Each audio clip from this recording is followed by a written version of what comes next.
This looks like what it is. Is that you? Can you hear me? Yep, I can. I'm gonna refresh. Okay. So folks are hearing me. I should be ready to go, right? You are live. All right. All right. And I want to make sure that I'm recording. Where should I go? Is it already recording? Is that the idea? Let me go back to Zoom real quick. Okay. It quickly enable DVR.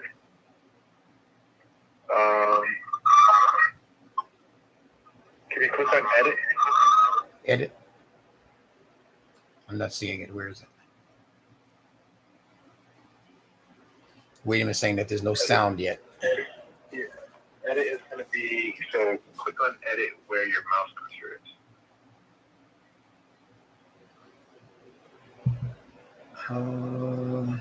Oh, I see.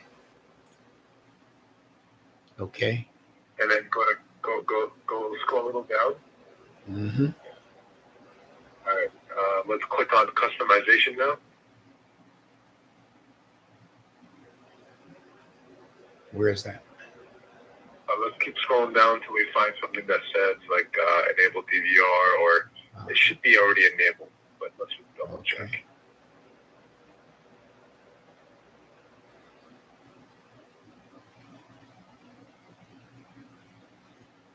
Go a little up where it says recording.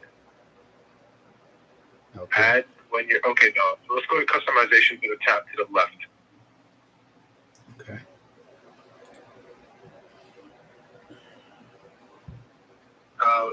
Can you? Okay. Wali Adin says that there is sound where he is.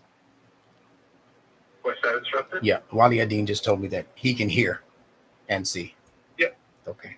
Yeah. Excellent. Yeah, you're live. We just want to make sure that we have this recorded. So let's scroll up now on your page. Say it again. I'm sorry. Let's scroll up on your page now. Okay. Scroll up a little bit more. That's it. This is going to be recorded regardless. Yeah. Okay. Yeah. So when you end this will be recorded. Right. And can't I actually record it from the Zoom in? Or can I? You can do that. But you're saying it's going to be recorded. Yeah, it'll be recorded. This is going to be recorded. Yeah. Gotcha. Okay. Okay. So all right. Let me get back to where I can see me. Hold on. Don't disappear. I'm a novice here. Hold on. Yeah. So let's click cancel. I'm sorry.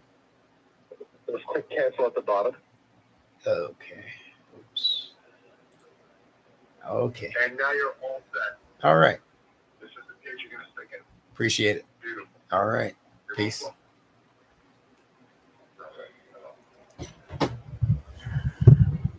Okay.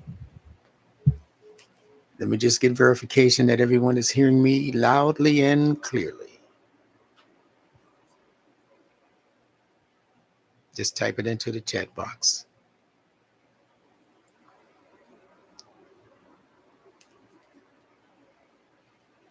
If you're hearing me loudly and clearly, let me know in the chat box.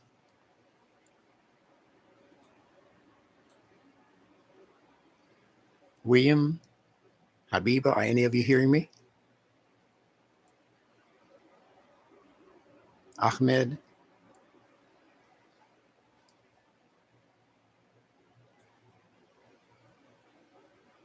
Okay, Rebecca is saying that she hears me. Thank you, Rebecca.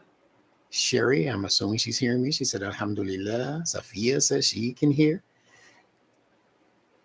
Excellent, excellent, excellent. So folks are saying it's all good. That's what I want to hear. Live and well, alhamdulillah. Thank you all. Thank you all. Thank you all. All right, let's get this linguistic party started. Thank you all for being here for our first YouTube live session. My goodness, my goodness, my goodness. It's been a long time coming. And there's going to be a lot of other efforts to spread the word of Nunetics far and wide, further than where Zoom or YouTube can actually take us. But we're happy to be here on this 7th day of January 2024. Happy New You to all of you listeners out there in listener land. I am your international instructor, Benjamin Bilal. And if you've never heard of me, by the time I'm finished with this particular session, you're going to know why the tag international has been adopted by me. I'm not speaking to local concerns. I'm not necessarily speaking to racial concerns. I'm not even speaking to gender concerns. I'm speaking to human concerns. And hence the title of today's session is dealing with the Qur'an and the triune brain. You're going to learn exactly what we mean by that. Just stick and stay. Get yourself something warm to drink, some tea or something like that, and stay interested, because what we're about to do today is going to be magnanimous in terms of the information. Now, I'm not going to be showing notes from my computer, so you're going to have to really key in and listen carefully to each and every word that I'm presenting to you. And I'll talk slow enough for you to actually take notes, at least keywords that I'm using. And inshallah, the bulk of this will be available as a replay on YouTube, is what I'm understanding. So bear with me. I'm a novice here. This is my first time doing a YouTube live video because I wanted to include all of our friends in the international arena so that they can actually see what it is you see when you see us go live from week to week during the University Online Learning course. Thank you to all of you folks who join us regularly. I'm looking at William Safir and Habiba and Ahmed and Salim and Zaid and Hassan is even with us, and he wasn't feeling that well. Look at there, right? Student Nation Television. Everybody's waiting with bated breath. So I'm going to get this particular lesson started. Again, the subject for this afternoon is the Qur'an and the triune brain. So you'll be understanding what the triune brain is very shortly if you're not already knowing. You need to understand certain facts before we go deep into the ocean of information that we want to present to you today. And in speaking about the Qur'an, we have to clear up some misnomers that the bulk of the Muslim world has when it comes to understanding what the Qur'an is. The Qur'an is not actually a book of words per se. We think about the Qur'an as the physical book that we pick up every Ramadan at least and begin combing through the pages and 6,000 some odd ayat, or verses as they call them, of the Qur'an. And we think about the Qur'an as that book, when in fact, if we're going to go strictly by what the Qur'an means, that word, and where it comes from, it's not talking about a physical or literal book at all. And the easiest way for you to understand that is to understand that when Muhammad, the messenger of Allah subhanahu wa ta'ala, received the Qur'an, he did not receive it as a physical book. When the first words were given, which they say were Iqra, which they say means read, although it doesn't mean read. We'll get into that a little bit later on. But if it does mean read, there was no physical book. Everybody knows that. There was no literal book descending down from the heavens into the hands or the head of Muhammad the Prophet. So what is this reading all about, Alfie? See, the reading is the reading of frequencies. The Quran is a book of frequencies. That's your first note if you're carrying a notebook or notepad. The Quran is a book of frequencies. Frequency modulation, it's called. If you're not understanding any of the $50 words that I might be using during this broadcast, worry not. All you have to do is get yourself a good dictionary, and I'll actually tell you where to go online for the best dictionary, called the Etymology Online Dictionary. Etymology is a big fancy word that means word origins, where words actually come from. Literally, how they're built, where they come from, what are the roots of these words, what letters are being used and put together to form these ideas that we call words in the dictionary. And the etymology dictionary is way ahead of your standard Webster dictionary or American Heritage Dictionary or any of these standard dictionaries that we've been taught to use in school. We've never been taught to use the etymology dictionary because that's, I guess that would be considered to be TMI too much information for the average one of us. All right. So again, the Quran is not a book of words as you read words on a page.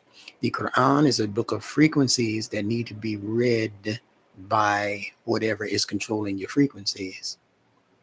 It's called frequency modulation, how frequencies are modulated, how they are operated, how they are applied so that your life gets the benefit of the frequency. And this idea of frequency is probably one of the most major ideas related to the Quran and its revelation. The physical book is called the Mus'haf, the Mushaf. You may have heard some international Muslims using that term. We don't use it that much in America. We just say Quran because that's what we're used to. Sometimes we'll say Al-Kitab, which also means the book, among other things. But most of us are not used to the phrase Mus'haf or Suhuf. That's the word that's given to the reading aspects of the Quran in the Quran. The Quran speaks of it as being Mus'haf or Suhuf, meaning purified pages. Yeah, purified, not just any pages. The Quran's pages are purified pages. And what does purified pages mean? It means that whatever you're finding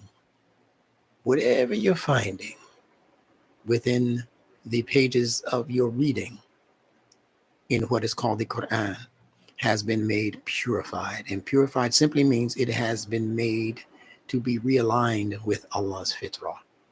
What is the fitrah? The fitrah is simply the world of natural phenomenon that presents itself to the human senses as patterns. Pattern recognition. Everything that you see with your 5 basic senses is seen within the perimeters of patterns, squares and circles and, diamond shapes and rectangles and all of that, ovals, all of these things that are presenting themselves to us. If you look at the human body, you're really nothing but a series of straight lines and circles. That's really what most of the world is. Some variation on a straight line, like your body is a straight line, like your arms are straight lines, like your legs are straight lines, like your nose represents a straight line, and circles. Your eyes are circular or oval in this case. Your hair can be straight if you pull it up out the head, but if you snatch it out of the scalp, it's going to curl up into what they what they call a Fibonacci swirl. Okay, yeah, like the Fibonacci swirl. So the entire life of human beings is really wrapped around that concept of straight lines and circles. In fact, the computers couldn't be in existence without adhering to that protocol of circles and ones. They call it zeros and ones. That's the basis for any and all computers that have ever been created on this planet. Circles and lines. Okay. So these are part of what we're calling the fitrah of Allah, how Allah created everything as patterns. And it's our ability as human beings to recognize patterns, which allows for the increase in what Allah is creating in the human intellect. The human intellect, it magnetizes patterns. It is curious concerning patterns. It wants to know, what does that mean based on what it looks like? Is it open? Is it inviting me in? And if I go in, are there consequences? Or is it something that I need to stay away from? See? So these patterns are creating question marks in the intellect. And the word pattern as an English word is actually stemming from the Arabic word fitrah.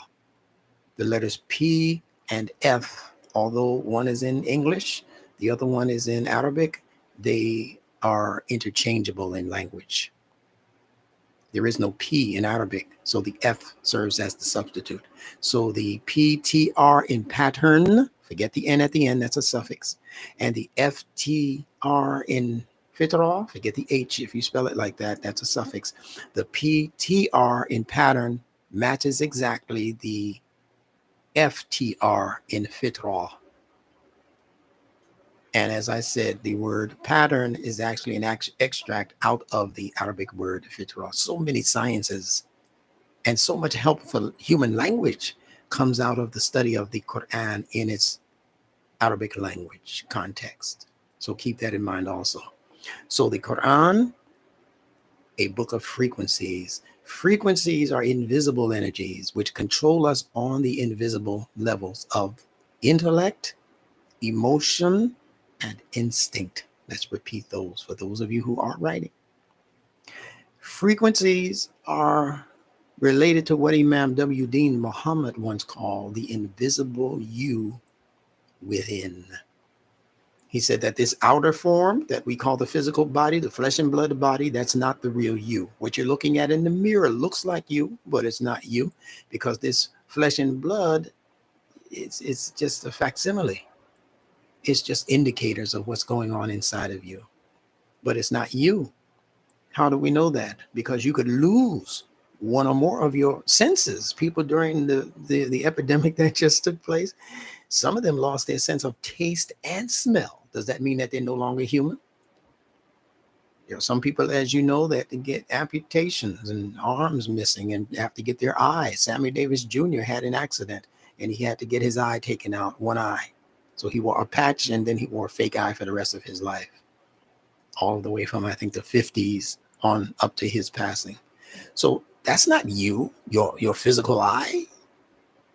This is not you, your physical arms. Nice to have one, nice to have two, but that's not you. There are some people who are born with just a head, arms, and a trunk down to the genital areas, and that's it. They don't have legs. There are people who are born minus their legs. Does that mean that they're not capable of being a true human? Not at all. Because the true human, I repeat, as Imam Muhammad repeated, the true human is the invisible you within. What's within you? Your intellect, the ability to make choices in the intellect. The word intellect means internal election, things that we are electing to do or choosing to do inside while nobody's listening or is able to listen. You're making a choice right now looking at me. Am I going to turn him off? Am I going to find something else to watch? Am I going to go find that movie that I've been waiting to see for 2 weeks and I finally have a day off? This Instructor Bilal guy, he's going to have to wait. See, these are choices that the intellect is making. You're free to do that. Allah gave you that freedom. The freedom? No, freedom. The freedom of the mind to search, to investigate, to detect things. That's the intellect doing that. So that's the first level and the most grandeur level of the internal you within. We're talking today about the Qur'an and the triune brain, the three-part brain. Next, you have your emotions. That's happening in you. And nobody knows anything about your feelings until you first decide to express those feelings outside of you to where other people can watch them, judge them, respond to them. Those are your emotions. Your emotions are not out here. You can't put it in a frame and stick it on the wall like we have this Lunetics poster. Emotions have to be expressed through two avenues. Number one, through what you say out of your mouth. People will know how you feel if you're being honest. I really don't like you. See, emotions out of the mouth. And the only other way to express your emotions are through your actions. I push you away from me without saying a word, but what does that tell you? That emotionally, I don't want to be around you. There's something about your frequency that's disruptive when it's in my environment, when it's too close in proximity to where I am. So you distance yourself from that. And that represents the second way of expressing emotions. E just means to go out, motion, activity that goes out.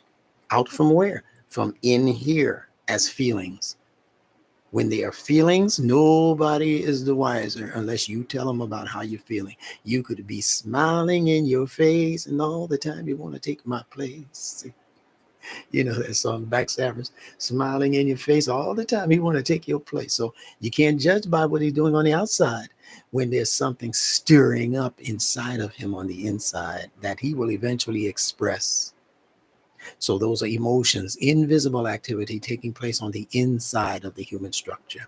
Then the third and last, internal you, is related to your instinctive behavior, your instinctive drives. What are your instinctive drives? They are the internal part of you that is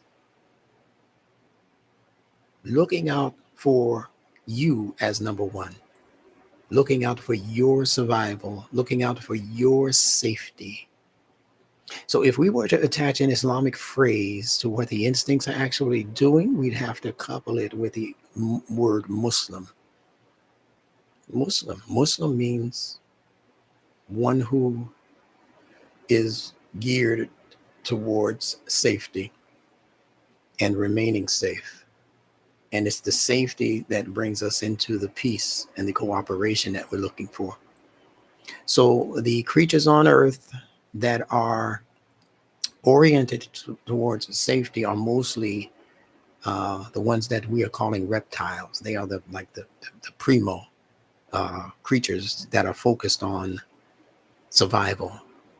And it's survival at any cost. You remember we had a phrase in our association when we were the Nation of Islam under Elijah Muhammad, and Malcolm was his primo speaker, his number one representative.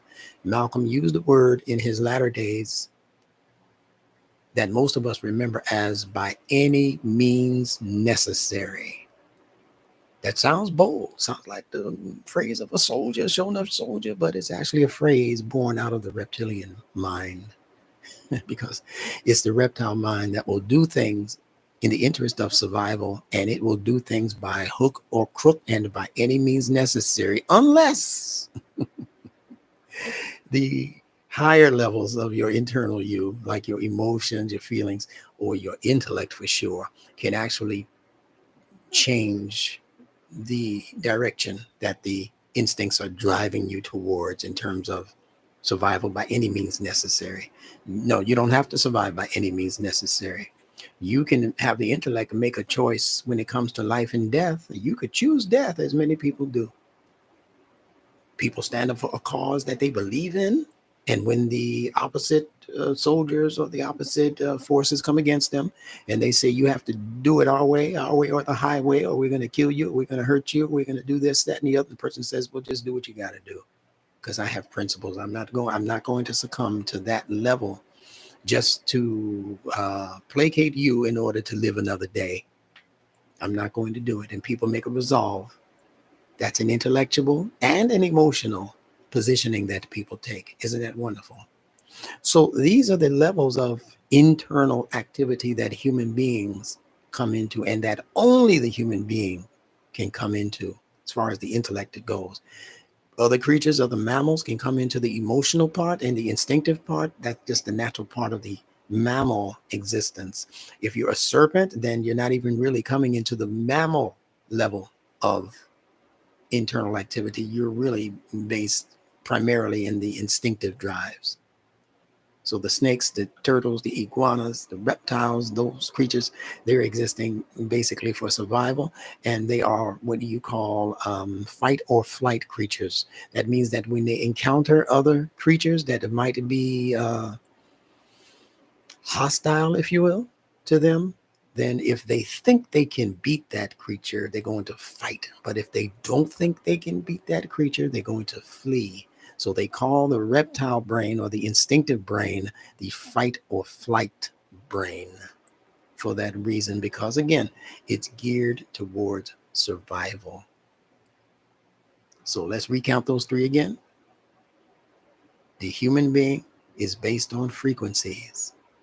Those frequencies exist on the invisible levels of our human development in these three sections: intellect, emotions, and instinct. That's basically what your triune brain is regulating. Intellect, how you choose between two or more things. Emotions, how you feel about things and how you emote those feelings, how you show those feelings to others. And instinct, the things that you do in the interest of pure survival.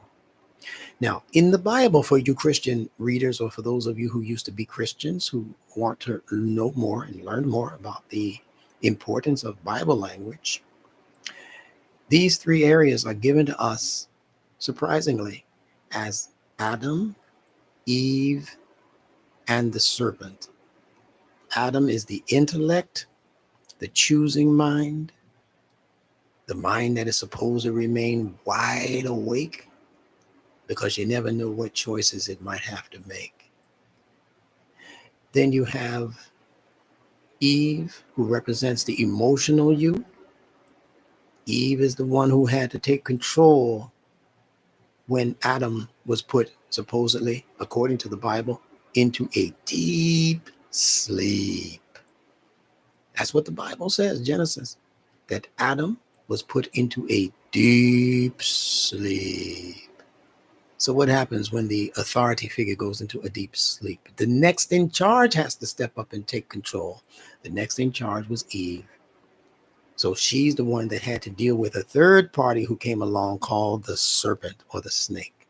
The snake is indicative of that reptile brain, obviously. The snake is a reptile. So in this Genesis story, you have all three of these aspects related to what we're presenting as the triune brain. Intellect, Adam. Emotions, Eve. Instincts, serpent. Now, these same three are given in the Qur'an, minus their cryptic connections, their cryptic language connections. Allah gives us these same three graduations, actually, is what they are. They're graduations in the development of the internal or the invisible you. They're not creatures that occurred some 4,600 years ago in history or 5 million years ago in history. We're looking for the first Adam, we're looking for his bones and all of that. No, you're wasting your time with that. What's in these scriptures is not speaking to the literal history of anybody or any people. It's speaking to a development that is taking place every time a newborn human baby is born. Therefore, it remains eternally relevant. I'm talking about this Bible story. I'm talking to you Christians out there. What you're reading in Genesis remains eternally relevant if you understand the connections of these symbols to what is happening on the internal level when it comes to your human growth, your personal human growth and development. How about that? So now these three are given to us in the Quran, but Allah has stripped away the veneer that they have been hiding behind in terms of these personalities or these characters. Adam, Eve, serpent, those are characters. Those are the veneers. Those are just the outfits that they presented themselves to the world in. The Quran comes to give us the show enough real deal explanation of what these three represent. And it gives it to us in the depiction of what I call the three levels of the nafs. Those of you who don't understand that Arabic word, nafs, it's normally translated as soul, S-O-U-L, although it means much, much, much more than what you think a soul is. We're going to talk about that soul today. So some people have translated nafs as the personality, and we know that's an internal thing, right? Your characteristics represent your personality, or your personality can be represented through your characteristics, how you behave, how you walk and talk and think and do what you do. So the nafs is representative of all of that. And the NAFS, nafs, is indicative of an internal property or set of properties that Allah has allowed the human being to access as tools for our future growth, evolution, and development. You're growing and evolving on all of these levels because you have a nafs, loosely translated as soul.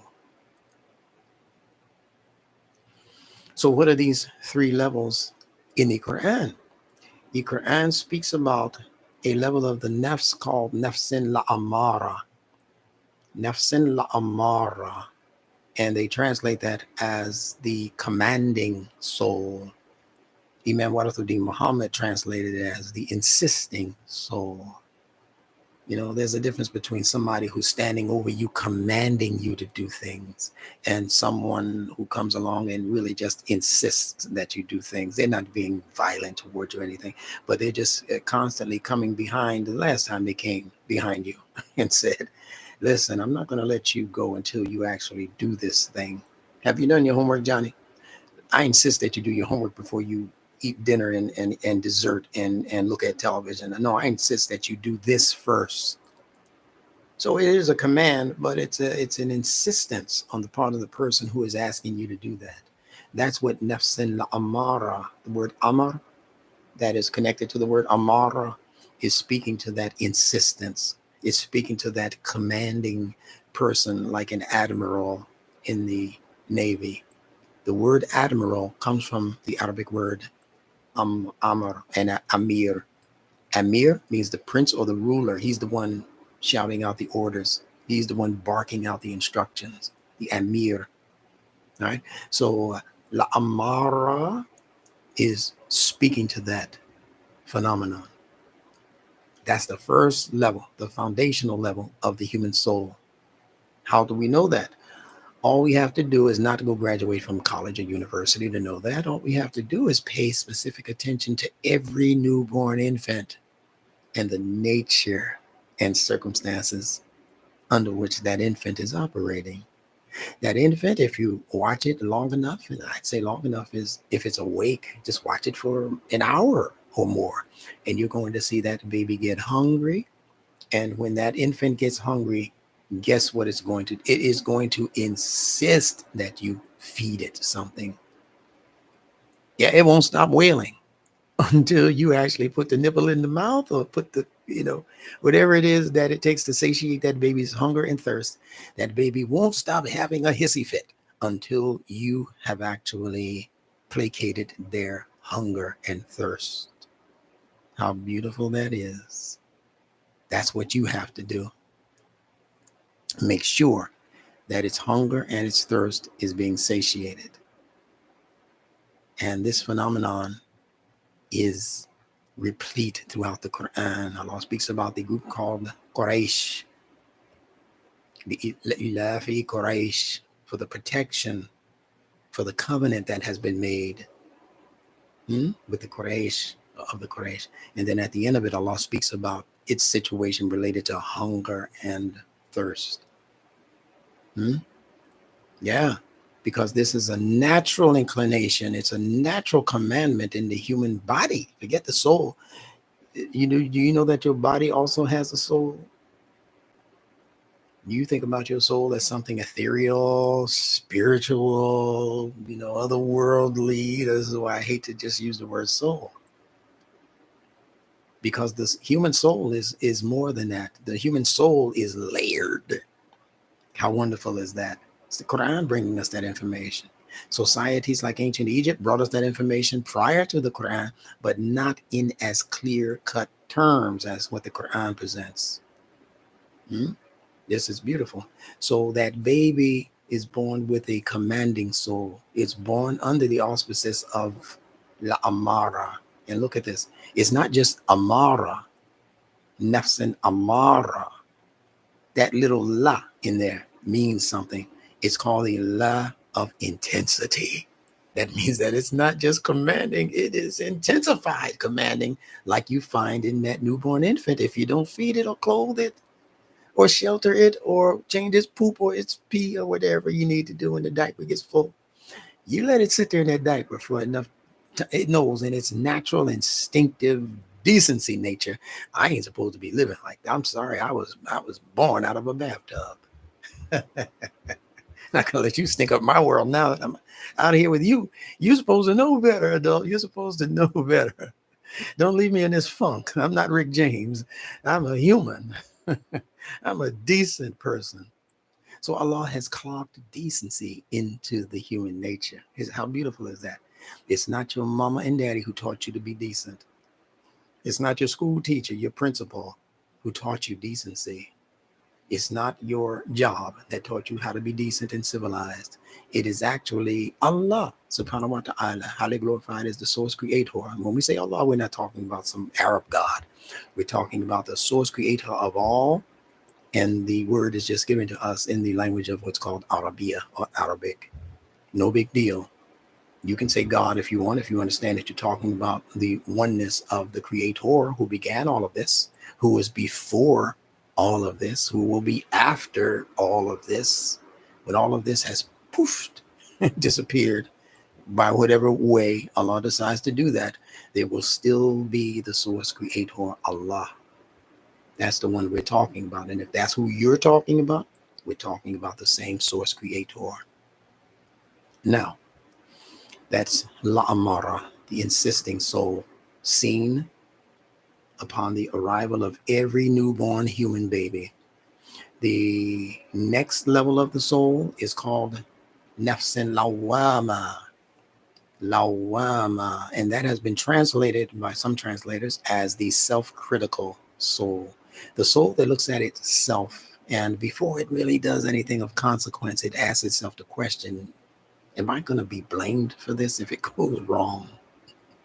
I need to criticize my judgment right now because I'm not sure. I'm in the middle.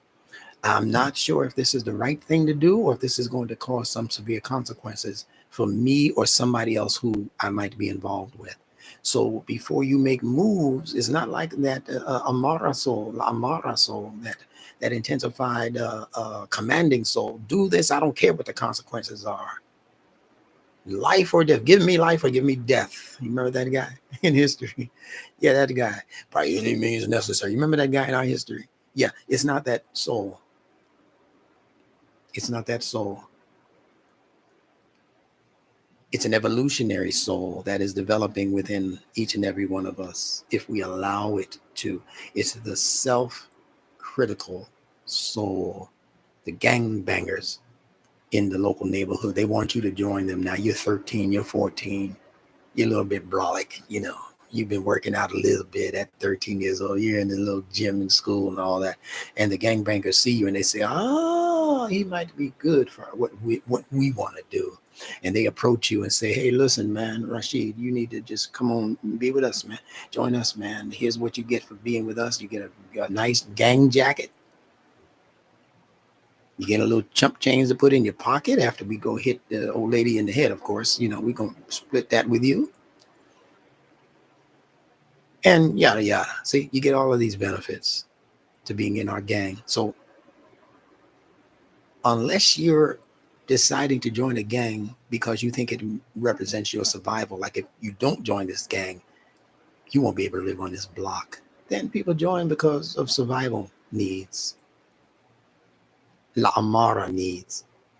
But there are some people who are not that bad off. They come sometimes from middle class parents. You know, they say that the original rappers who became popular, they were called the Sugar Hill Gang.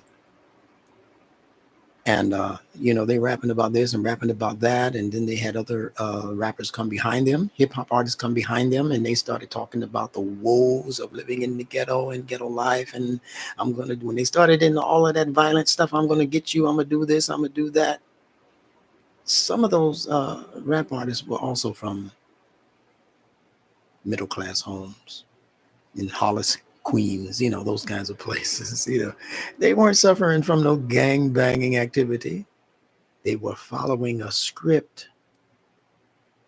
So that's when they had to make a decision. They had to employ the lawwaama level of the soul, the self-critical, the self-diagnosing soul that looks at itself before it looks at others and says, am I really supposed to be involved in this?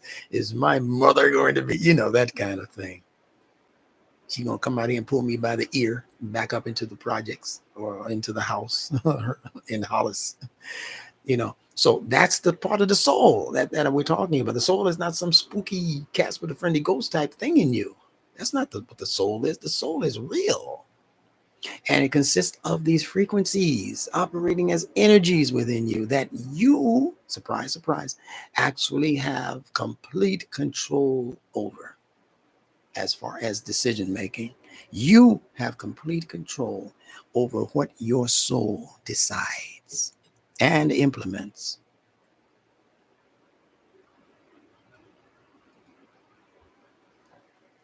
Moving right along. I hope you all are enjoying this lecture. All right.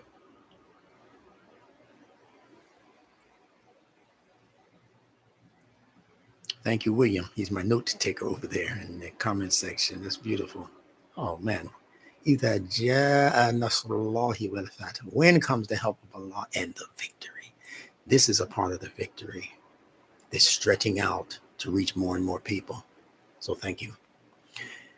So we also have, as the third level of this all-important entity called the soul, nafsin mutma'inna. And mutma'inna has a lot of depth to it. But the translators usually give the simple explanation that it is the soul at what they call rest. The soul at rest. Now, I don't like the term soul at rest because this is what we say to people or about people who have recently died. May the soul be at rest. May God rest his soul. And this level of the soul's activation has nothing to do with sitting or laying still. It has nothing to do with being dormant or inactive. This is actually the most energized level of the soul, this mutma'inna level. It's a beautiful thing when you understand it. It's fully activated, ready to take charge, ready to make ultimate decisions that lead it even further down the path of human evolution and development. Now, you might say, well, is there anything beyond that? Yeah, this is a step up from the emotional soul, the self-critical soul. See, when you're criticizing yourself, it's an emotional event for you. You want to do that, but you're scared to do that. Or you're hesitant about doing it. You want to do it, but you want to go follow up on that girl that you know you like in your 7th grade class, but something says, no, I'm too shy, or she's got a big brother, and if I mess up, well, that might be a problem for me in the yard after school. See, so that's the soul. Lawwaama is being critical of itself, and it's being critical of others, but mostly of itself. The graduation from that emotional state is up to the intellect state, the level of the intellectual assessment of things. That's mutma'inna. That's a higher graduation than just the emotions. This is dealing now with the intellect, and it's the intellect at rest. But I like to change the word rest. Just stick the letter E between the S and the T, and you get reset. So this is actually the soul at reset. See? And sometimes when your computer has accumulated too much information from too many different spurious places in the universe, and it starts going wacky, and you call your computer technician guy or girl, and you say, I got a problem with my computer. They say, you might not have a problem. They say, just turn it off and then turn it back on, and it should reset itself. And that's sometimes what we have to do with the human life. We got to cease and desist all of these crazy activities that we never really want to be a part of anyway. Just involved in everything, got our hand in everything, got our ear listening to everything that ain't our business. You got to stop. You got to shut that off. You got to shut that down so that the invisible you within can experience a reset, not a rest, but a reset. And once you turn that button back on, now, if it's still spooling and doing all of those crazy things that it was doing before you pushed the off button, now it's a bigger problem. And the computer tech guy might have to come out and say, okay, what I need to do is reset this thing from inside of itself. Let me remove this and take out that and put this other thing on the side and look at some of the internal stuff, the mechanisms that you can't see on the outside looking in. I know them because I can take the face off of this thing and look at the internal gears and operations that I know are supposed to be working like clockwork. And if I see it's not working like clockwork, I can put my little tools and stuff in there and tweak it, but I might have to remove some of these programs because you got some stuff in here that is virus prone, my friend. So in order for you to eliminate this virus, which is what that spooling is, it's a virus, I have to reset this whole thing back to the manufacturers, whatever you call it. Default setting is what they call it. Default means no fault. You heard of no fault insurance? That's your default insurance. D means take away. So take away the fault, default. What is your default system? Your fitra based nature. Same one that baby was born with that we were talking about. That baby doesn't like crying and screaming in its environment. That baby doesn't like being over pampered or overfed. If you hold a baby too long, they start, what are you doing? Well, you're putting me down. You start kissing the baby on the face, then that baby pushes away from you because the baby has a default setting created by the source creator that says enough is enough. All right, I appreciate your generosity and your comfort, but even with the food that you're giving me, enough is enough. Stop trying to get me to eat that food because you don't want to refrigerate it for later. The baby starts spitting that stuff out of its mouth. Applesauce on potatoes, mashed potatoes, pooey, pooey. Because the baby has a default setting created by Allah, not by you, not by the mother, not by your whims and interests and wishes. That default setting is created by the creator who created the cosmos and has everything working like what they call clockwork. Planets revolving around each other. The sun comes up and does its duty not some days, every day. Clouds are not. Sun says, even if you can't see me, you earthlings, you're going to see enough light to work by because I'm the sun and I will penetrate directly through the clouds. What lessons, gems of lessons there are in the observation of the fitra, as Allah calls it in the Qur'an, the observation of night and day, that kind of thing that Allah speaks about. What gems of wisdom there are for the development of the human life. Because all of this cosmic stuff was created in order to further develop what the Bible calls crown of creation. That's the human creation, this human mind. All of this was created to help assist the human being to graduate further and further until he and she could qualify themselves for what's called Jannah, which is the next stage up from mutma'inna. So there are those three levels of the soul. There's the amaara level. There is the lawwaama level. And then there is the mutma'inna level. And then the Quran says up from there that you're able to reach a place of esteem along with other workers, ibad, along with other people who are interested in serving and servicing the interest of the source creator. You can't serve the source creator directly because he doesn't need anything. He doesn't need any of us. To serve the interest of the creator, you have to be servicing the interests of human life and other life forms on this planet. That's the only way you can serve Allah. You don't serve Allah through rituals. Sorry, you don't. You serve Allah through serving the interest, the active interest of human beings, animals, and other living creatures, and even inanimate things.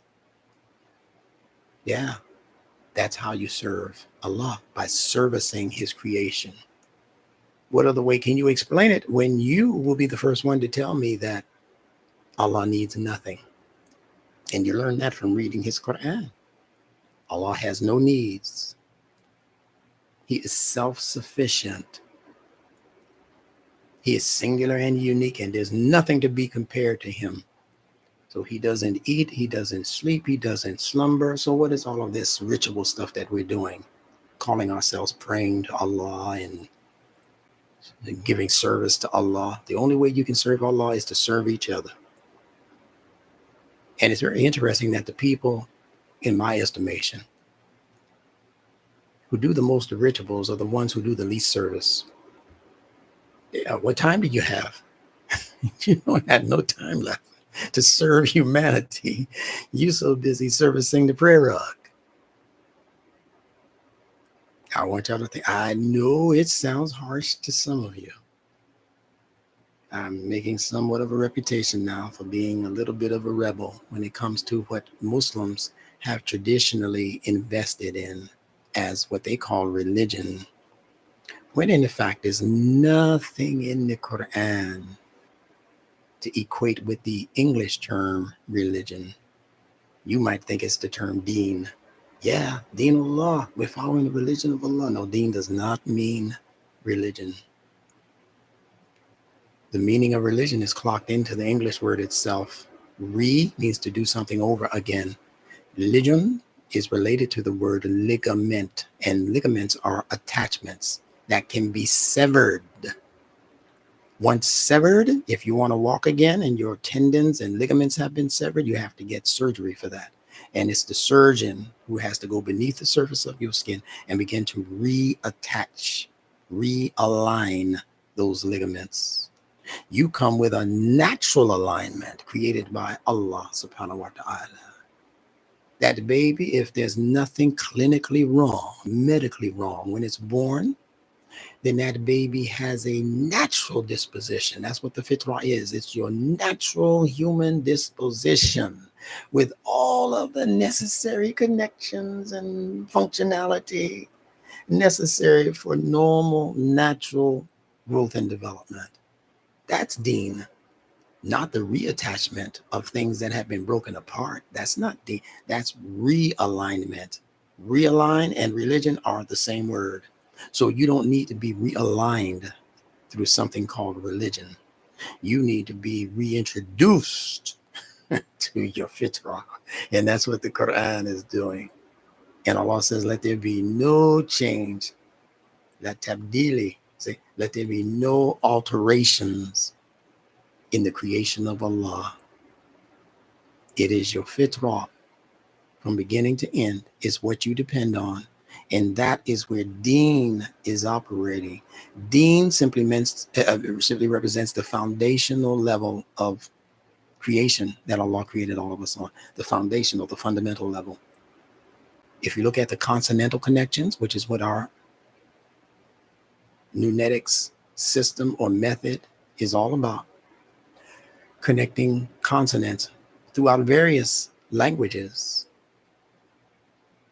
to determine what the interrelationship is between words from this language, words from that language. So we have the word deen from the Arabic language, but in the English language, we have the word down. Down, like foundational. Down like the bottom floor of the basement. We also have the word dawn. You say, well, dawn is up there. No, it's not. The light that you're calling dawn is down because the sun is down. At dawn, the sun is still down. You're not even seeing the sun, although you're seeing its brilliance begin to penetrate the sky. That's called dawn. So you see the DN in dawn, the DN in down, the DN in deen. They all represent the same underlying theme, that which is serving as the foundation. So your deen is your foundation. Lakum dinukum waliyad-din. You be to your foundation, and we will be, or I will be to my foundation. Our foundations might be two different things, and depending on what that foundation is consisting of or made of is going to determine whether you have any longevity on this earth. Because your foundation could very well be quicksand. And that's true for a lot of these cults and newbie religions on this planet. They're basing their foundations on quicksand. It looks stable when you look out at it, but when you step into it and realize they're ringing you for your weekly check, or that they're attempting to sneak off with your wife when you ain't looking, because he's preacher so-and-so, he's popular with the women in the church. That's not deen. So understand where it is we're going with this. Let's continue. Now, in the triune brain setup, we know that triune means three parts that create a unity, triune unity. 3 in 1, in other words. But there is a fourth level that science doesn't choose to discuss. And the fourth level for the brain is actually one of the most important levels of the brain. And it is related to what science knows as the pineal organ. Some call it the pineal gland in the brain.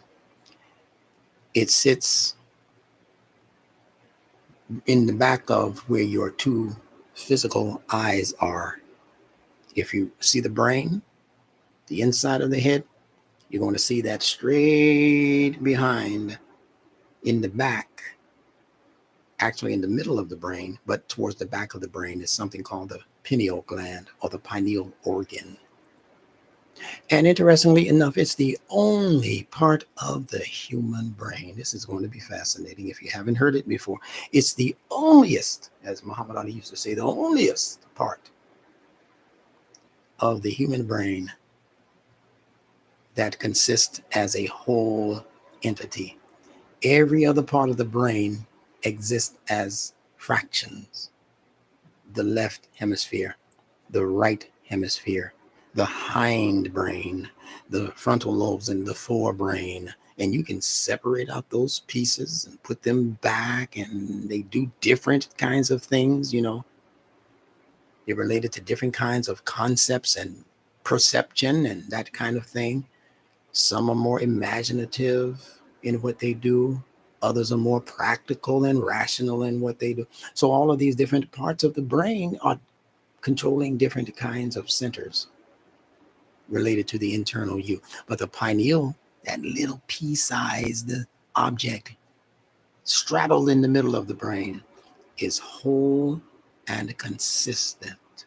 And it's being protected by those halves. You can't just, poke somebody in the eye and accidentally hit the pineal.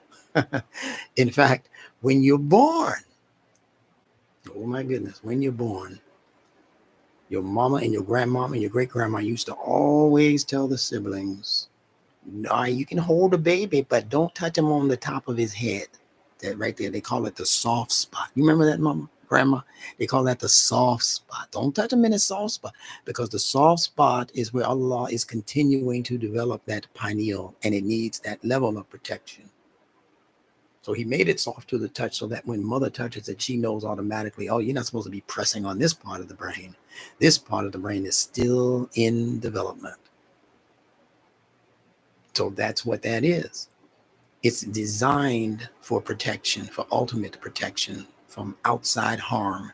And the pineal gland is that level of your awareness that is designed to reconnect you, not with your school teacher, not with your parent, not with your neighbor, not with the economist, not with the agriculturalist.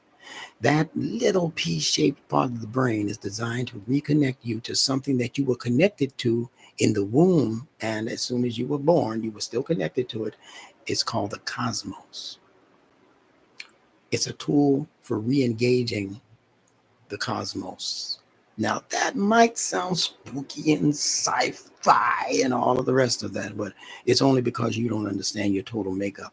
Your total human value was never, ever taught to you in public or private school.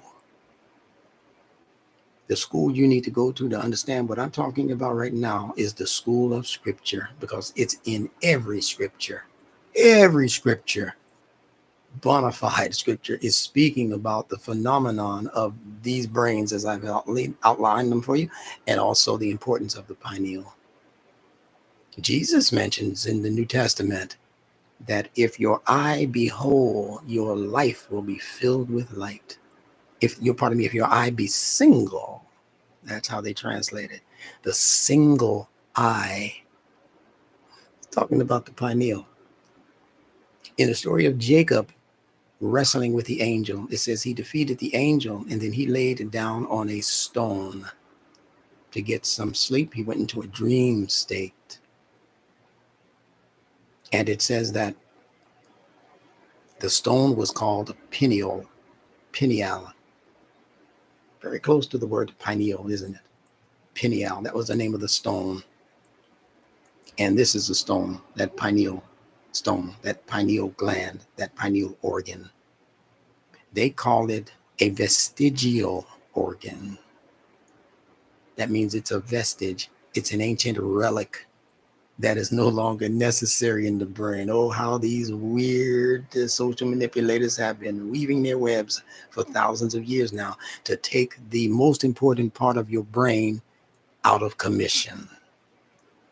So they say, no, you don't need that anymore. Yeah, I acknowledge that it's there. We won't teach it in the biology classes anymore because it's not necessary. It doesn't do anything anymore. It used to. You needed it when you were running around in the jungle defending yourself. You needed that super duper intuitive sense. That's what the pineal is giving you. It's giving you forewarnings of things to come. You could hear, you could feel the rumble of animals coming at you by putting your ear to the ground, like the ancient so-called Indians used to do. They know when enemy tribes were coming to take their stuff by just putting their ear to the ground. They could hear the footsteps coming by listening to the ground. Where was that sound registering? It was registering as a resonance or a frequency off of the pineal gland. This is how people knew when they met you whether you were worth the salt. You just say a few words, you're trying to come court that man's daughter, and you say a few words, and that wise man would know he ain't the one for my daughter. Without even speaking back to him, just because of the words he chose and the frequency in which he delivered those words. You say, no, you can't come around here courting my sweetheart, my sweet daughter. No. A bunch of loose daughters down the way there. You might want to go check them out, but no, not my daughter. So the pineal is responsible for all of that. And it's not something that is like 24/7 in terms of its activation. It's when you call it. it's when you send out the call. That's when it comes. See? So if there's an issue out here that requires that you go beyond what your intellect can bring you as information, and it needs to know cosmically from the source creator of the cosmos how I should handle this, that's where the pineal comes in. Much more on that. You can actually go to my website on YouTube, Instructor Benjamin Bilal, and look for any of those entries that have anything to do with the cosmos or the triune brain or any of those words. Just scroll through them, and whatever interests you, give it a listen. Even if you do it in sections, you don't have to listen to a 3-hour lecture in one setting. All right, so we're going to begin to wind down here on this subject. So the brain actually is a quadroon brain, not just a triune brain. Instructor Benjamin Bilal has introduced a whole nother level to the triune brain, a 4th level. So therefore, learners in this circle, especially the learners that look like us when we look in the mirror every morning, you should be proud to hand academia a new description of something as important as the human brain. It was the neurologist Paul MacLean back in 1967 who introduced the triune brain concept. And Dr. Bruce Lipton and Dr. Joe Dispenza, they're doing such wonderful work now dealing with what the brain is, brain science and heart science and all of these different things. They're presenting wonderfully refreshing information in terms of how to evaluate this level of development created by the source creator. And they acknowledge that it is brought here and created by a source creator. But what they didn't catch was that they should have been including the 4th level to those 3 levels. But we live in a world that loves the trilogy concept, the 3-in-1 thing. The world loves that. But we are in the world, but not of the world. So we don't have to follow the world. It's 4 levels. Even in this Qur'anic concept of the 3 souls, and there are more levels to the soul, just so you know, but Allah outlines these 3 in a particular place in the Qur'an. So even in that description of the soul and its graduation, there's a fourth level. Because after mutma'inna kicks in, the soul at rest or reset, there's a purpose for the reset. The next scene that Allah is shooting in that description is the scene of entering, by His permission, into what's called the Jannah. They call it the garden. Enter my Jannah amongst my workers. That's the next step up. That's the fourth level. So if I'm making the correct correlation with the pineal gland, what that brings in terms of extra help to you is going to be exactly what the garden is in the other depiction. And if Allah says among my workers, it means that the pineal gland is not some guru-ish thing where you sit off in the corner and just do dhikrs or just do Numan's day, just until your eyeballs go up in your head and you're in another world and they have to bring you back. That's not what we're talking about. We're talking about a level that you can come in to through the system of concentration. See, you have to be able to concentrate. You have to be able to meditate. And you have to be able to contemplate. If you can master those three, contemplation, meditation, concentration. We're going over those right now in our weekly class. Boy, you should be clamoring to join that class. We'll tell you how at the end of this session. But the point is, all three of those points of interest that I just mentioned are what the Qur'an calls as-salat. This man is starting trouble. I ain't never heard no such stuff as that. That salat has to do with contemplation and meditation and concentration. How does he just make these things up? Doesn't he know that's a no-no for Muslims to just make things up?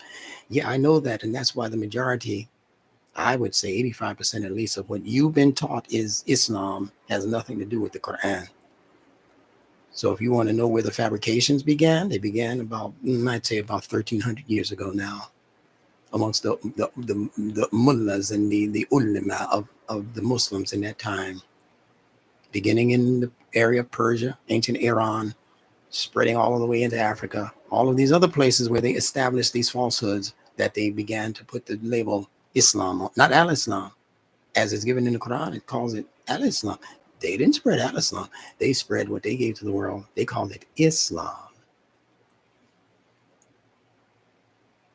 So understand what we're talking about. What we're presenting is the reset version, the refresh button version of what was intended to be al-Islam, meaning that which was connected directly to Allah's fitrah, original patterns that signaled information to the brain, that kept the brain itself and all of its properties aligned with nature. You don't have that in the world today. How much natural food have you eaten in the last week? Probably none. You think it's a natural. Even the apple you're eating is not natural. The banana you're eating is not the original banana. People who know this, they are shaking their heads. And yes, that's true. The instructor's telling the truth. The water you're drinking is not really the real water. It's not really natural water. It's all kinds of chemicals and all kinds of this and that and the third that's been processed through it and represented to you as water in a bottle, in a plastic bottle at that. How are you going to purify water and then bring it to me in a vessel that's going to further corrupt it? So this world has been lying to us is the point. And the world of religions have been lying to us. And even the world of Muslim scholarship, although inadvertently, they've been telling us untruths for better than 1,000 years. So all we are doing is correcting the picture and the narrative so that we can move forward into the untold future upon the platform of natures. interest. We are the protectors and the guarantors for nature. That's what a Khalifa is. The Khalifa is in the world to protect the properties of the fitrah, as Allah designed the fitrah, not as the scholars, not as the colleges and universities designed it or told you about it, but as you learn about it based on your 5 sense connection personally with the fitrah in you and around you. The first fitrah that you need to be interested in is the fitrah of your own body parts, the parts of your body. Because this is, in my conclusion, the best way to learn the Qur'an. What we're calling Arabic or Arabia, scholars are arguing about whether it's the oldest language in the world and all. It doesn't matter if it's the oldest language in the world. That's as silly as arguing that the only one who can teach you anything is the ancient man. He's got to come back from 800 years ago to be able to teach you something. When one of your young people that's being born today in 10 years can run rings around that scholar, if they chose to, if they were conditioned mentally and morally and socially and emotionally to do that. They are geniuses. We got the 12-year-old, I'm talking about African-American young geniuses, 12 years old, 14 years old, graduating from Harvard, Yale. So that's not peculiar to human nature. The reason why most of us are not operating as geniuses is because they have intentionally held back the stimuli that would be responsible for producing geniuses. They kept us involved in so much foolishness. As soon as you're born, they put you in a little rocking chair thing and they put you in front of the television and they turn on Big Bird and Cookie Monster and the garbage guy. Monsters coming up out of the filthy garbage, teaching your children the Cookie Monster and all that foolishness. Little Miss Piggy hanging out with Mr. Froggy, whatever his name is. Kermit the Frog. Big Bird, what's that about? Skipping through the street, holding on to your little child's hand. Really?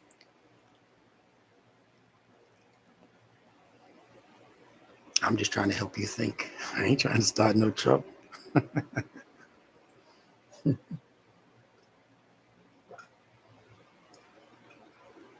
This is wonderful when you understand it. Now,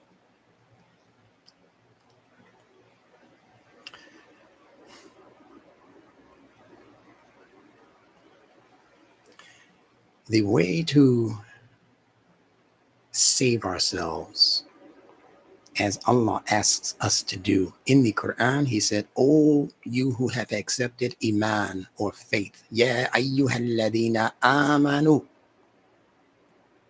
Those of you who have accepted trust. Those of you who have accepted to put yourself in a condition of safety. Iman. Start there. Those of you who have this qualification, you have chosen to surround yourself in the protection of what is called Iman. What is Iman? Go to the English language and let your ears make the decision. The Arabic word Iman is consonantally connected to the English word immune. Iman, I-M-A-A-N, immune, I-M-M-U-N-E. My goodness, what a connection. Now look at how Allah has made this so easy for the novices in the world that look like you and me, who didn't graduate from even high school, some of us, from college for sure, from universities. We didn't have time, we didn't have the interest. But look at what this Nunetics method can spark in the human intellect. It's going to catapult the average one of us who has an interest into the stratosphere of learning, where you'll be able to have conversations with the college and university graduates in no time. Some of you are doing it now. I'm doing it. I only graduated from high school. How about that? Some people don't like for me to say that. I'm just a high school graduate. But I'm teaching you, and many of you are college Not only college and university students, some of you are college and university professors. And you're coming and learning from the table of Nunetics as though you were grade schoolers all over again. And that's a wonderful way to go. Jesus invited the people to enter the door as babes. The Qur'an gives us similar language within a different context. That means enter innocent. Don't worry about the embarrassment of having to learn things all over again, or learn them different than how you learned them the first time, or worse than that, learning that the first time you learned them, they were incorrect. But now you're humble enough to submit to a system, not to a person, not to me, but to a system, this Nunetics system, which is a gift from God. It's a gift from the source creator. It's a gift from Allah Most High. For any people who have been denied success, academically speaking, any people who have been hoodwinked out of their credentials because they knew that what their teacher was teaching them just didn't sound right in terms of history, the history of people. Now they're trying to tell you there was no slavery. It was all indentured servitude. We're indentured servitude, 300 or 400 years in the South and parts of the North. There was really no cruelty except that which we kind of agreed to let them do to us. All kinds of foolish stuff. We let them shape the idea of what our women are, who our wives should be. And it's gotten so low down and diggity dirty that now you got people who right before they get married, they have what are called stag parties. And I guess the female version would be stagette parties. And they get together with their friends and all of that, and they get naked and nasty and start swapping spit with each other, excuse the expression. For any children, just kind of, walk them through this. But this is a fact. They're swapping each other's girlfriends. And this is supposed to be her on the day before her wedding. And then he's doing the same thing on the other side of town with his homeboys on the day before his wedding. They call it bachelor and bachelorette parties. And I'm telling you that this Nunetics method is here so that any major concept that comes your way, you can break it down nunetically and even trace it back to behaviors that Allah has established in his Qur'an. So when I see the word bachelor, I know it's consonantally connected to Baqarah. The letter R and the letter L are interchangeable everywhere in the world. So Baqarah is Baqallah. And Baqallah, the Ka is also the CH. Cha, Ka. So Bacha, La, OR being the prefix, is also Baqarah. The Q and the CH and the K sound, all of those are called gutturals, and you can interchange them. They're all in the back of the throat. So we know. So what happened for the Baqarah in the Quran is connected to what happens for the bachelor in the world. The bachelor knows he don't want to get married. He still want to play around, and he's trying to get it out of his system with this bachelor party. So he's a faker, isn't he? Well, the word faker is consonantally connected to Baqarah. The B interchanges with the F. The Q in Baqarah interchanges with the K in faker, and the R remains the same. So faker is Baqarah.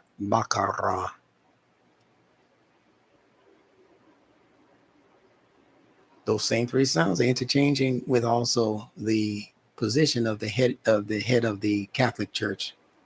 They call him the vicar, the VICAR. And they have something in the world called the vicarious experience. You know what a vicarious experience is? It's when you go to the movies. Some of you are old enough to have gone to a John Wayne movie or whatever, or back in the 60s and 70s, a blaxploitation movie, Superfly, or, whatever, the Mac, and all of that.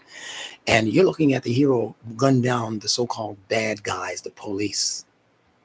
And the Superfly character, he runs off with all the dope, with all the cocaine and all that. And you in your seat going, yeah, my man, the black man is victorious. You're dumb self.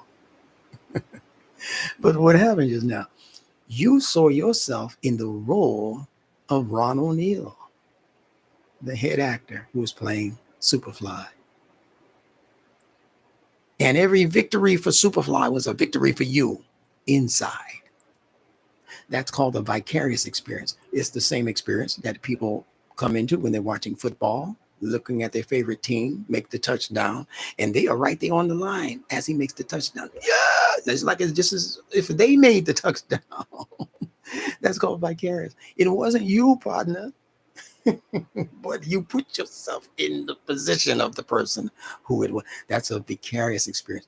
Why is that referred to the Pope? Because the Pope is putting himself in the position of Jesus the Christ until Jesus Christ returns, according to the ideology. So when you address him, you're supposed to address him as though he is the Son of God. You get it? And they say that when he speaks, he can make no mistakes.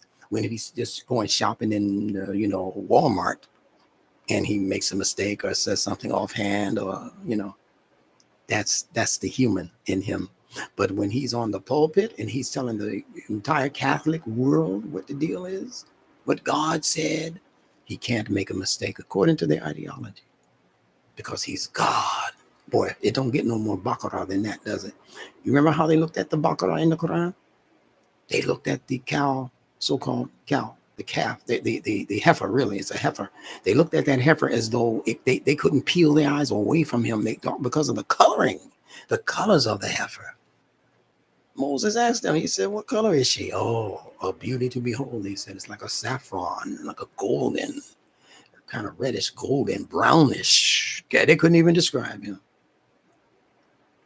See, Musa asked them a series of questions so that it would be on record in history the type of people he was dealing with. And the very fact that they asked about the color means that racism was in their ideology. We also know that classism was in there. Out of those three questions, we're not going to go through that today, maybe next time. They asked him three questions. Well, what is she? To us, all heifers look alike. They had this generic. And then Moses dropped a bomb on him. He said, the one that has not been trained to plow the field, to water the fields. How does that go? The one that has not been trained to, I know watering the fields is in there. Like to plow and water the field, something like that. And then they said, oh, that one. Oops. Okay, we know exactly who you're talking about. And it says they went and did it, but they really weren't inclined to do it. They were just waiting for next time that they could pull the wool over somebody's eyes, because Moses was on to them. So that watering the field thing, that's a reference to your human makeup. You are humus, mind or man. You are soil that needs water content in order to grow stuff out of it. So when Musa pointed out the fact that they were manipulating human life by not allowing people to come into true human growth, exactly what's happening in the world right now with all of this foolishness floating across the airwaves. It's designed to suppress true human intellect. It's designed to just take off course your proclivity for having faith in things higher than yourselves and higher than other humans, called God, if you will, the source being, the supreme being, whatever you refer to the source creator as. It was designed to suppress that in you, so that once the intellect becomes null and void, they can then manipulate the next level of your leadership, which we said was your emotions. So all of the content that you're seeing come across YouTube and this tube and that tube and the boob tube, all of it is designed not to increase the intellect, except for your independent podcast and seedcast people like we're doing. But when you look at the average content that's coming across with the cussing and the fussing and the booty shaking and all of that, it's designed to manipulate your emotional brain. It's called, in the words of the author Brian Wilson Key, who in 1974 wrote a book called The Subliminal Seduction. If you're in the history of Imam Muhammad's experience, you should know that word because it's the first book that he introduced to the Nation of Islam upon becoming leader in 1975. In his major Philadelphia lecture that June, he spoke about the book called Subliminal Seduction. Very few people in the country or in the world had heard that phrase before. Everybody knows it now. But subliminal means beneath the liminal. What is the liminal? The lawwaama, you see? The lemon brain, the brain that can be squeezed because it remains critical of things. It keeps squeezing ideas. Maybe I'll be blamed if I do it this way. Maybe I need to think about it some more before I make a decision on it. That's the middle, the emotional brain being squeezed. Allah speaks about it in a different way in the surah called Al-Asr. The word asr means squeezing, by the squeezing. It's really the squeezing of the sun, S-U-N.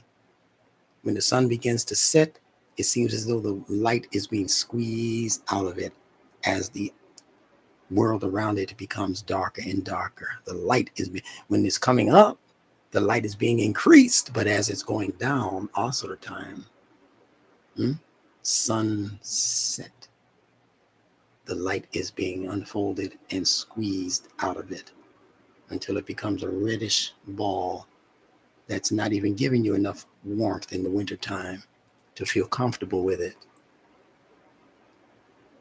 So make these connections in the logic. That's what we're asking you to do. Also, you can feel the coming together in the back of the throat. And you say, you're squeezing. You have to squeeze the back of the throat. The words in the Qur'an, they teach you themselves. You can learn a lot about what Allah is saying just by how the letters are being pronounced in your mouth. Asr. You hear that R at the end? Asr. Asr. Yeah, that's rolling. That's movement. The letter R means movement. It means movement. Because in order for your mouth to make that sound, your tongue has to touch the top palate or at least trill off of it. Ruffles have ridges. That's R, but it goes to the top. So it's movement that not only goes out, but movement that will eventually take you up like a rocket ship. That's why it's in the Arabic word as-sirat al-mustaqim. Sirat. That means whatever that is, it's rising. Oh, baby, baby, baby. So do not volunteer yourself for the great elimination of the soul. We're going to have a part 2 on this, inshallah, next week. We thank all of you for being with us. We'll go into greater detail next week, but we're going to limit our comments to 1 hour's worth of information. This was our foray, our introduction into YouTube live land. And for whatever we can get away with by being on YouTube, we're also going to be on some other platforms. And in fact, this really won't even be the main platform through which we deliver our deeper information, which we know YouTube ain't going to have. It's too lawwaama on them. They'll be too critical of it. So we're going to have our class in a private setting for those of you who have officially joined, and we'll tell you about how to do that right now. You can email me at cosmicquran1@gmail.com. I'm going to spell that out for you. COSMICQURAN1. That's the number 1 at gmail.com, or you can visit my website at nuneticsinstitute.org. I'm going to spell that for you. NUNETICSINSTITU.org. Remember, I'm just a high school graduate. If I got it wrong, check me. .org, nunetics.org. And that will take you to the website, and you'll be able to pick and purchase, merch, as they call it, and pick from my 19 books that have already been published, with the latest one coming out probably as soon as we hang up.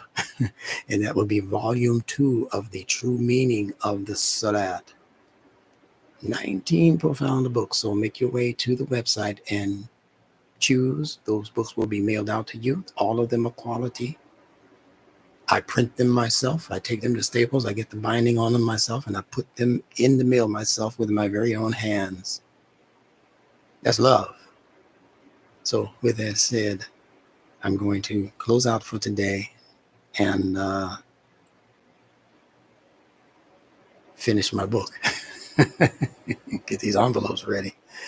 So thank you. If you need to contact me to join the class, if that's your best way, if you're international or whatever, then that number is 516-300-2257. Once again, 516-300-2257.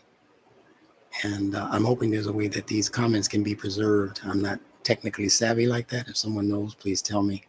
But I'd love to read these comments once all is said and done. I think they'll remain there for a minute, and I'll scroll through them. But to thank all of you. Thank you, William Safir, my right-hand man, and Habiba Abdul Shahid, and all of the others of you who are regular attenders, and some of you are brand new attenders. And this is a first-time experience for you, being live on YouTube. We're live every week in the class. And we're going to, again, be going through some information that we know will be struck down if we try to put it on YouTube. But this information is essential. And as I have been mentioning, I believe it also to be life-changing, and further than that, life-saving. And if you don't know what I mean by that, you need to stick an ear in on that class by registering officially. Go to that website, nuneticsinstitute.org, and see what it's all about. Thank you so much as I greet you in the greetings of peace that obligate each and every one of us to keep the peace. Salamun alaikum. Thank you.